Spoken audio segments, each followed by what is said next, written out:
শীতের সুন্দর আমেজে আজকে নিয়ে চলে এসেছি ডিম তড়কা। রেস্টুরেন্টের থেকেও বেশি সুন্দর স্বাদ এসেছিল। কিভাবে বুঝবেন তার জন্য বানিয়ে দেখতে হবে, আর বানানোর জন্য আজকের গোটা রেসিপিটা দেখতে হবে। তাহলে চলুন বেশি কথা না বলে রান্না শুরু করা যাক। সবাইকে আমার চ্যানেলে অনেক স্বাগত। আশা করছি সকলেই খুব ভালো আছেন, সুস্থ আছেন। তো প্রথমেই মুগ কড়াইটা সেদ্ধ করতে দেব। সঙ্গে দিচ্ছি একটুখানি দারচিনি আর পরিমাণ মতো নুন। ব্যাস, আর কিছুই দেব না।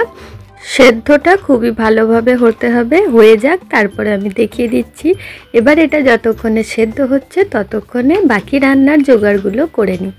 বেশ খানিকটা রসুন কুচিয়ে নিচ্ছি।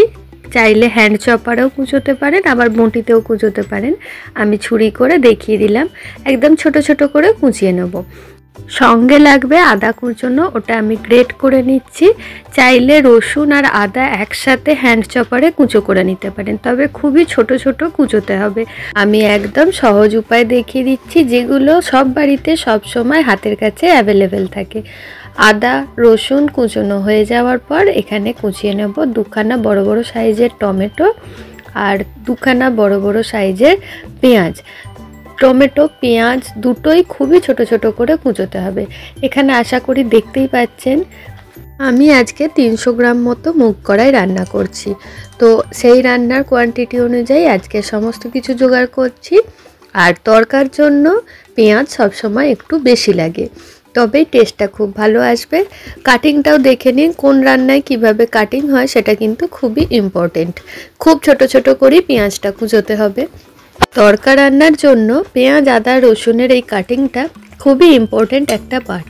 টমেটোটাও কিন্তু কুচিয়েই দিতে হবে, পেস্ট করে দিলে বা বড় বড় কাটিং করলে এই রান্নার জন্য সুটেবল নয়, টেস্ট খুলবে না। এবার দেখুন মুগ কড়াইটা সেদ্ধ হয়ে গেছে। কীরকম অবস্থা অবধি সেদ্ধটা হতে হবে এখানে দেখে নিন। একদম গরম গরমই দেখাচ্ছি, তাই ভাবটা খুবই উঠছে, তাই বোঝা যাচ্ছে না অতটা। তবুও একটু গলা গলা থাকবে, আবার একটু শক্ত শক্ত থাকবে, ঠিক সেই পর্যায়ে নামিয়ে নিতে হবে। এবার রান্না শুরু করে দিই। কড়ার মধ্যে দিয়ে দিলাম বেশ খানিকটা সর্ষের তেল। সর্ষের তেলের মধ্যে কুচনো আদা রসুন আর লঙ্কাটা প্রথমেই দিয়ে দেব। তেলটা এখানে একটু পরিমাণে বেশি নিয়েছি, বেশিই লাগবে। একদম রেস্টুরেন্টের মতো করতে গেলে একটু তেল বেশি লাগবে। এই সব কিছু 5 থেকে 10 সেকেন্ডের জন্য একটু নেড়ে চেড়ে নিয়ে দিয়ে দিচ্ছি গোটা জিরে। তারপরে এগুলো একটু ভালোভাবে ভেজে নেবো যতক্ষণ না কাঁচা গন্ধটা চলে যাচ্ছে।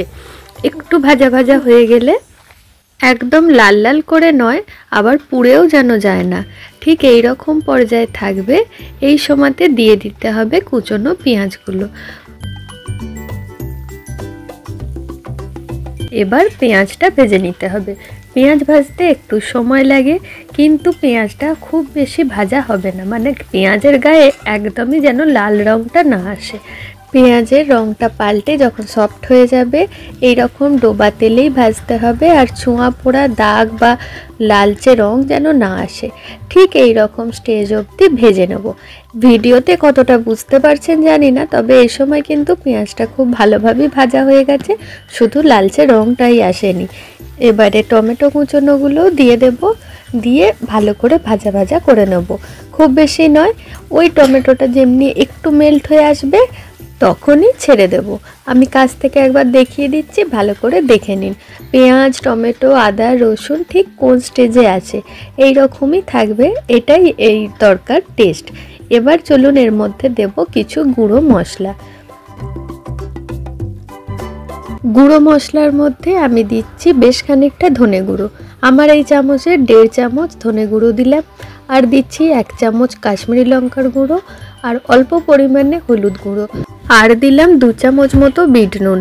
এবার ভালোভাবে মশলাটা কষিয়ে নেব। মশলা এখানে যে অনুপাতে দিয়েছি সেই অনুপাতেই দেওয়ার চেষ্টা করবেন। কাশ্মীরি লঙ্কার গুঁড়োটা ভালো টেস্টও আনে, কালারও আনে, আর এই রান্নায় হলুদটা কমই লাগে। তো মশলাটা প্রথমে একটু তেলের মধ্যে নেড়ে চেড়ে নিলাম কয়েক সেকেন্ডের জন্য, তারপরে একটু জল দিয়ে ভালো করে বাইন্ড করে কষিয়ে নেব। তারপরে যখন ওপর দিক থেকে তেল একদম ভেসে উঠবে, এখানে দেখে নিন কীরকম হয়েছে, তখন দিয়ে দেব বেশ খানিকটা কসুরি মেথি। এটাও খুব কিন্তু ইম্পর্টেন্ট একটা পার্ট। এবার কসুরি মেথিটাও খুব ভালোভাবে কষিয়ে নেব। আর একটা কথা বলে দিই, আমি যে ধনে গুঁড়োটা দিয়েছি ওটা ভাজা ধনে গুঁড়ো, আমি বাড়িতেই রেডি করেছিলাম। তো এবার মশলা কষানো হয়ে গেছে, এই রকম স্টেজে গোটা মশলাটা রেডি হবে। ওপর থেকে একদম তেল ভেসে উঠবে, দেখতেই পাচ্ছেন সুন্দর মশলাটা কষানো হয়েছে। এবার এই সময় দিয়ে দেব 4 থেকে 5টা ডিম। আমি একটা বাটির মধ্যে ফাটিয়ে তারপরে এতে দিচ্ছি। ডাইরেক্ট অনেকে দেয়, দেখেছি রান্নার ভিডিও করার সময়, খুব কিন্তু রিস্ক। বাই চান্স যদি একটা পচা বেরিয়ে যায় সমস্ত জিনিসটা ফেলা যাবে। কোনো রিস্ক নেওয়ার দরকার নেই। আমার মায়ের রান্নাঘরে এই দুর্ঘটনা কিন্তু একবার ঘটেছে, তো আমরা ভুক্তভোগী খুব ভালোভাবে জানি। ওই জন্য আমি কোনো দিন এইরকম ভুল করি না, আমি বাটির মধ্যে ফাটিয়েই ডিমগুলো দিই। এবার যাই হোক, ডিমগুলো খুব ভালোভাবে ফ্রাই করে নিতে হবে। এই সময় একটু ফ্রাই করতে লাগবে, ডিমটা ফ্রাই হতে একটু সময় লাগবে। খুব বেশি ভাজা ভাজা করব না, হাফ ফ্রাই যেটা হয় সেরকমই করব, কিন্তু তবুও মশলার সাথে ফ্রাই হবে যখন একটু সময় লাগবে। যখন করবেন ঠিক বুঝতে পারবেন। এবার দেখুন কোন স্টেজ অবধি ডিমটা ভেজে নিচ্ছি। ডিমটা ভাজা হয়ে যখন এইরকম তেলটা বেরিয়ে আসবে তখন এবার এর মধ্যে দিতে হবে সেদ্ধ করে রাখা মুগ কড়াইটা। এই যে ডিমের ভুজিয়াটা হয়েছে এটা কিন্তু শুধুও খাওয়া যাবে, একদম পারফেক্ট ডিমের ভুজিয়া রেডি হয়েছে। রুটির সাথে কিন্তু দারুণ খেতে লাগে। যাই হোক, যে রান্না করছি সেই রান্নায় ফিরে আসি। ডালটা ঢেলে দিয়ে খুব ভালোভাবে মিক্সড করে নেব, দিয়ে যতটা জল প্রয়োজন হবে দিয়ে দেব। তরকা কিন্তু খুব বেশি টাইট হয় না, একটু রসা রসা হয়, এতে জল একটু বেশি টানে, সেরকম বুঝে দিতে হবে। সবাই তো একবার আধবার হলেও খেয়েছেন, এরকম কনসিস্টেন্সিটা থাকে, সবাই আশা করি জানেন। ঢাকা দিয়ে কিছুক্ষণের জন্য ওটা ফুটতে দেবো। এবার এই তরকার জন্য একটা তরকা রেডি করছি, তার জন্য একটা তরকা প্যান বসিয়ে দিয়েছি। এতে দিয়ে দেবো 1 চামচ ঘি, তাতে 1 চামচ রসুন কুচানো, একটুখানি কাশ্মীরি লঙ্কার গুঁড়ো, একটুখানি কসুরি মেথি, আর চাইলে একটু ভাজা জিরে গুঁড়ো দেওয়া যেতে পারে, ওটা আমি পরে দিয়েছি। চলুন তাহলে পরেই দেখিয়ে দেবো। এটা একটু ভেজে নেবো, পুড়ে যেন না যায়, খেয়াল রাখতে হবে, ঘি তাড়াতাড়ি গরম হয়ে যায়। এবার দেখুন এটা ফুটে গেছে। এবার এর মধ্যে তরকাটা দিয়ে দেবো, খুব ভালোভাবে ঘিটাও যেন চলে আসে সেইভাবে দিতে হবে। আমি তো ফ্রাই প্যানটা তরকার মধ্যে ভালোভাবে ডুবিয়ে পরিষ্কার করে ধুয়ে নিয়েছি। যাই হোক, এবার সব কিছু ভালোভাবে মিশিয়ে দেবো আর এটা ঢাকা দিয়ে কিছুক্ষণের জন্য রেখে দেবো। আরে দাঁড়ান, এখনও রান্না শেষ হয়নি। ঢাকা দেওয়ার আগে কিছু কিছু জিনিস এখনও দিতে হবে। তাড়াহুড়ো করলে হবে, রান্নাটা তো ভালোভাবে শেষ করতে হবে। যে কোনো রান্নার শেষটা কিন্তু খুব ইম্পর্টেন্ট। তবে রান্না এখানে প্রায় শেষই হয়ে গেছে। লাস্টে দিয়ে দিচ্ছি 2 চামচ বিট নুন, 1 চামচ ভাজা জিরে গুঁড়ো, বেশ কয়েকটা কাঁচা লঙ্কা চেরা, যেমন ঝাল প্রয়োজন সেরকম দেবেন, তবে তরকাতে কিন্তু একটু বেশি ঝাল হয়। আর লাস্টে একটু ধনেপাতাও দিয়ে দিতে পারেন। এবারে সব কিছুকে ভালো করে মিশিয়ে গরম গরম 10 মিনিটের জন্য চাপা দিয়ে রেখে দেবো। তারপরে গরম গরম রুটির সাথে পরিবেশন করুন।